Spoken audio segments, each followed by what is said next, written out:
I can't think of a better feeling than stumbling upon a real gem, unbeknownst to you. A real instant classic that everyone talks about for years to come, and you having the privilege of coming back to said gem, and truly appreciate how great it really was. Reminiscing how you viewed it from younger eyes, and now comparing it to how it led you here, how it shaped your taste in every other form of media. What's inside the orange box? The best game of all time. Brain melting offbeat genius. The deepest multiplayer game of the year.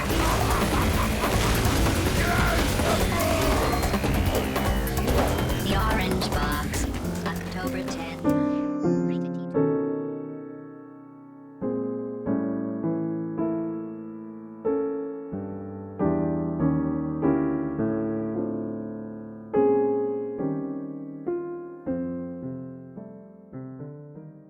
The Orange Box was 1 out of 3 games I had when I first got my Xbox 360 Slim.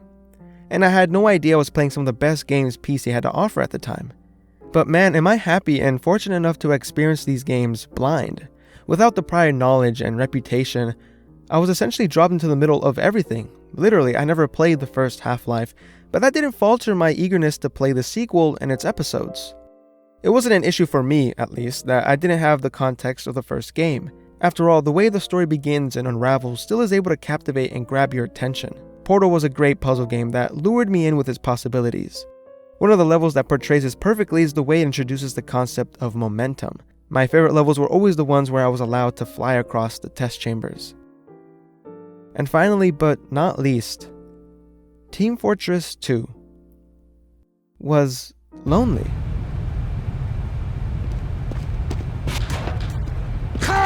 Cowards!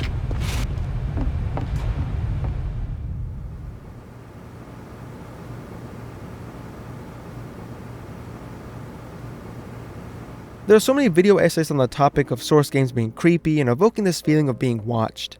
And this is me throwing my hand into the pot and sharing my experience I had playing TF2 on the 360 without internet.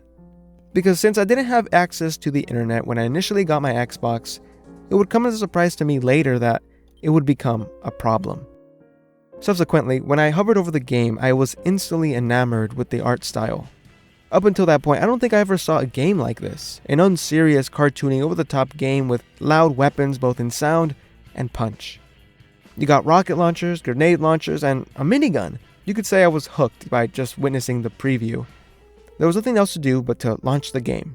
I anxiously waited on that loading screen, watching that orange bar fill up. At first halfway, then 3/4, then slowly inching its way to the end, and...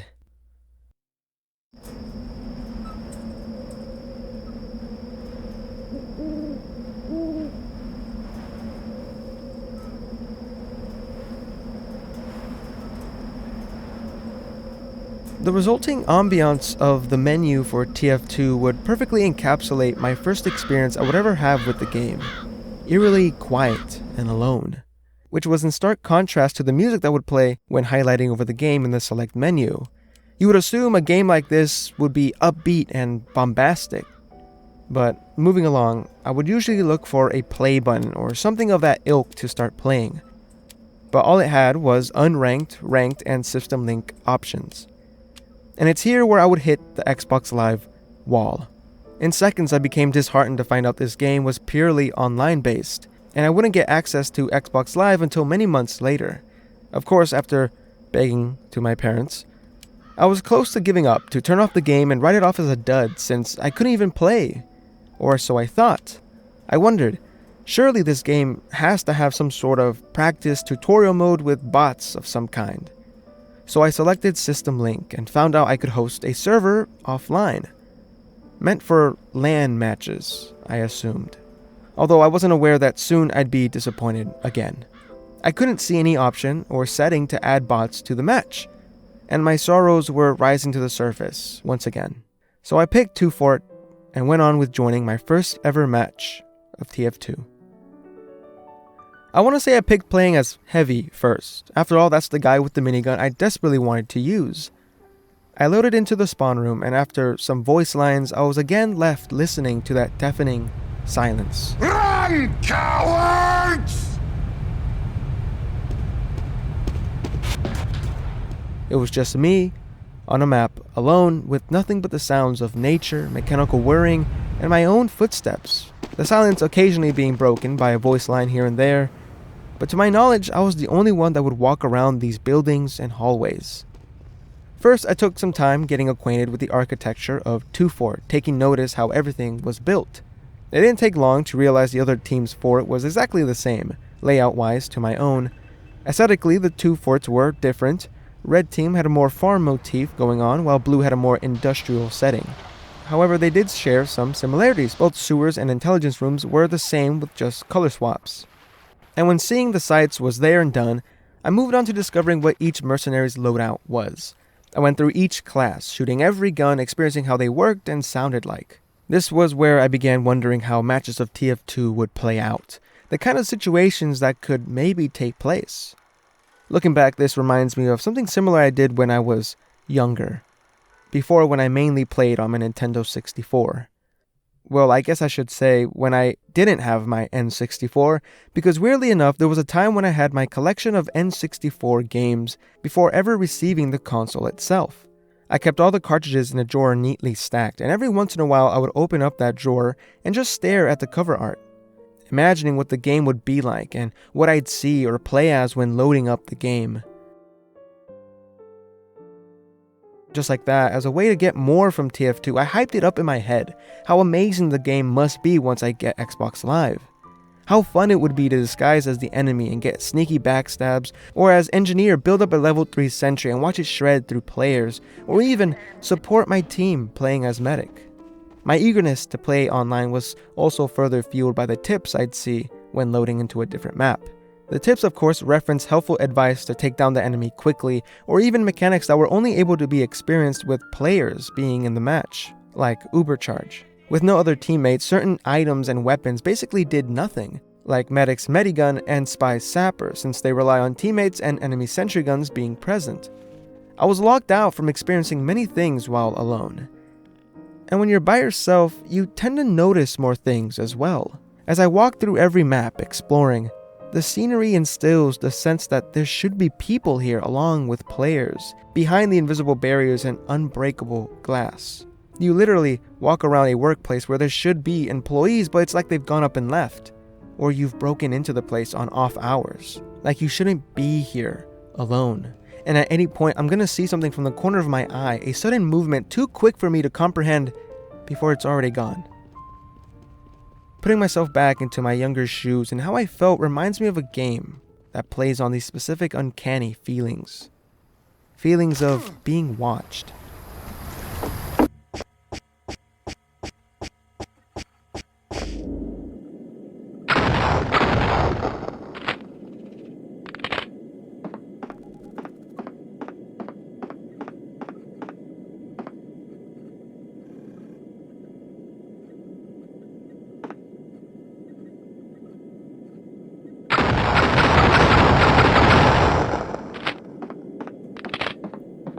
No Players Online is ironically a game about a fake game, similar to TF2 in the sense that it's supposed to be a team-based shooter, where the objective is to capture the enemy's flag.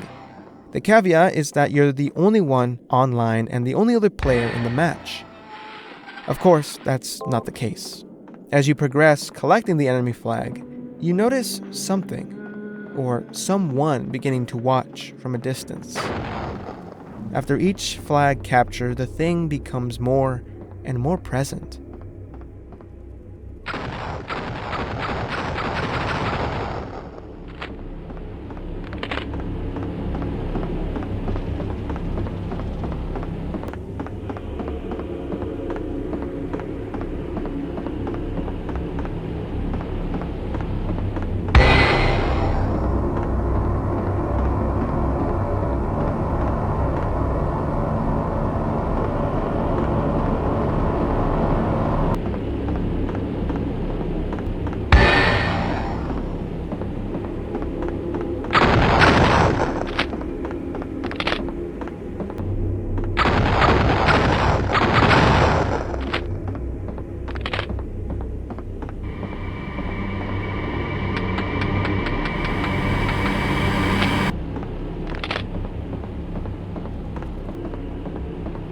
and on the third capture,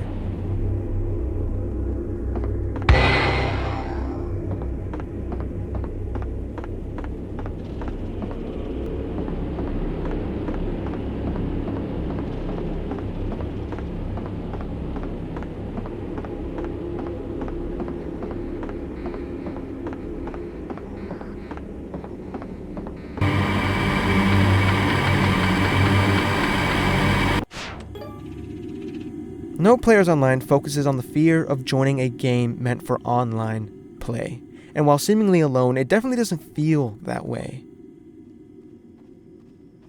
While there's nothing deliberately scary with TF2, you can't help but feel like you're not alone.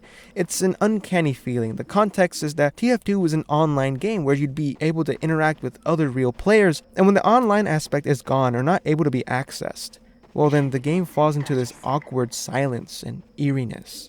You should be hearing the chaotic nature of bullets and explosions, the cacophony of mercenary voice lines that breathe life into this game, but I was left with, the silence of a miniature world. A world where all I could do was take in the surroundings. Me being a 10-year-old kid shouldn't have noticed these little details of fake cows and sounds of basic machinery, or I guess I should say, wouldn't have, because these details are in the background for a reason, to fill dead air where there isn't any action going on. Whether that be because you just finished a close fight or just spawned in, the ambiance and setting lay the groundwork and give the play area atmosphere, further immersing you into the world by replicating what would be heard if you were walking around an underground base, for instance. As well as support the various interactions that can happen between you and others, not taking center stage because then there's no substance, no game. That's why I didn't stay playing TF2 when I was stuck offline. Well, that and because it was boring. There was only so much you can do offline. And I knew there were people on Xbox Live playing TF2 and I was left on the sidelines. Almost as if I arrived late to school and missed the field trip bus and left alone wondering how much fun I was missing out on. In the meantime, I shifted my focus on Portal and Half-Life.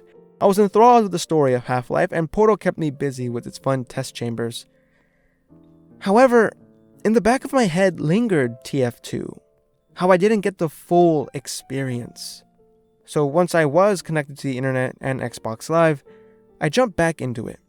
And this is the part where it gets kinda hazy. I have vague memories from my time playing on Xbox Live, but nothing really stood out all that much, to be honest. Yet I do remember I frequently played on Gravel Pit, and it may have been my favorite. It's an attack-defend map. Attackers have to capture both points A and B before finally proceeding to C, which was set on top of a tower structure overlooking the area. I remember vast amounts of engineer nests the defending team would set up on top and around the tower. It was always a struggle to reach the point, let alone stay on it long enough to capture it. Once you were up there, you could be shot from anywhere, so naturally you'd hide as much as you could, huddling towards the back of the tower for cover. Then there was 2 Fort. Back then, when I wasn't privy to its reputation as, well, being 2 Fort. As well as Dust Bowl, a 3-stage payload map that I know for a fact I heavily played on. I may not be able to recount a whole lot that happened during this time online, but nonetheless, it was a really good time. Thinking about it now, there probably weren't many notable memories made because of how the game was essentially a skeleton of what it is now. TF2 on the 360 was never updated. It never got any of the new weapons, cosmetics, not even Pyro's air blast. And something else that was completely absent from my memory was the old minigun muzzle flash. All in all, this is a bare bones TF2 that Xbox was stuck with. But I was a kid and didn't know on PC it was vastly different and better. However, I'll forever thank the Orange Box and its unique sense of loneliness for introducing me to the world of PC gaming and Valve games as a whole. I enjoyed my time on Xbox so much with what little I had to do that when I found TF2 was on this thing called Steam and didn't need a subscription fee to play online, and it was free, well, I was hooked. So as a token of appreciation, why don't we just sit down, relax, and listen to the sounds of an old Source game together.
Mission begins in 30 seconds.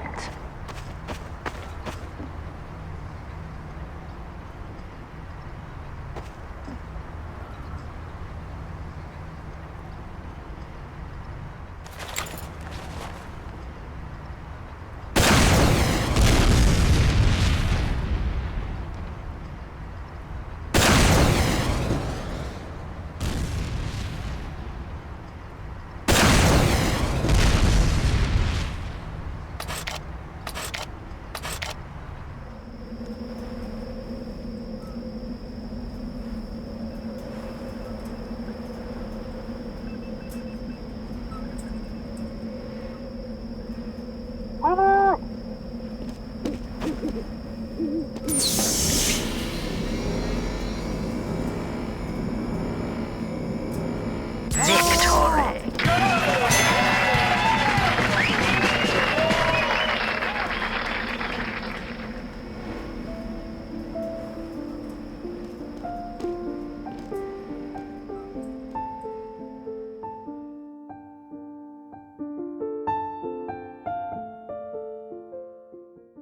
Recounting where it all started for me now pains me.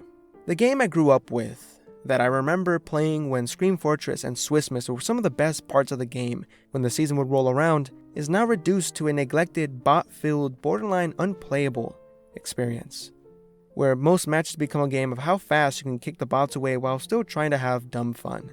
And ironically enough, in the beginning I complained about not being able to play with bots offline when I didn't have access to the internet. And now I have to deal with bots in every match I get into.